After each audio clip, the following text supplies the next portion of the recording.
Hi all good evening. இது வந்து பொங்கல் பண்ணியிருந்தேன். அப்புறம் பிரிஞ்சி வந்து கேட்டா அதனால் பண்ணியிருந்தேன் ஃப்ரெண்ட்ஸ். அப்போ நான் ஒரு வீடியோ போட்டிருந்தேன் ஷார்ட்ஸில் டே அவுட் வித் மை ஃப்ரெண்ட்ஸுன்னு சொல்லிட்டு. அது வந்து அது ஏன் நான் அது போடணுன்னு அவசியம் இல்லை. நான் ரொம்ப வீடியோஸ் கூட எடுக்கல. ஏன்னா நம்ம டைம் அது வந்து நம்ம என்ஜாய் பண்ணணும்னு சொல்லிட்டு நான் சும்மா அங்கேயும் இங்கேயும் ஒரு 2 மினிட்ஸ் 3 மினிட்ஸ் தான் எடுத்தேன்.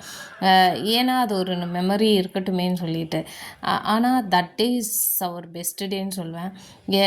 என்ன தான் நம்ம வேலையாக இருக்கட்டும், நம்ம வேலை பண்ணுறோம், கிச்சனில் இருக்கோம், அவுட்டிங் போகிறோம், ஃப்ரெண்ட்ஸ் கூட ஃபேமிலிஸ் கூட ஸ்பெண்ட் பண்ணுறோம் டைம்.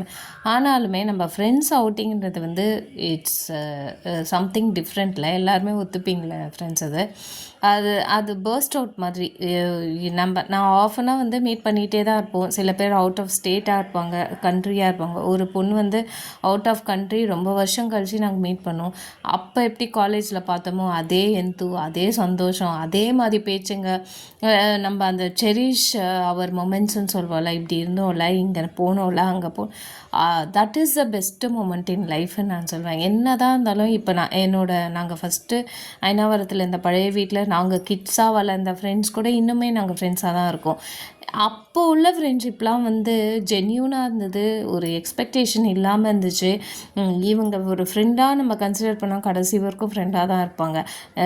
அப்பார்ட் ஃப்ரம் காலேஜ் நான் சொல்கிறேன். ஆனால் வந்து இப்போ நம்ம அப்பார்ட்மெண்ட்ஸில் இருக்கோம்.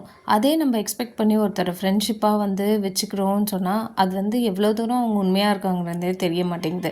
அவங்க நம்மளை பற்றி போட்டு கொடுத்துட்டு போயிட்டே இருக்காங்க. அதான் வந்து சூஸ் பண்ணுறதுமே ஒரு பெஸ்ட்டு ஃப்ரெண்டாக சூஸ் பண்ணுறது டாஸ்க்கு தான்.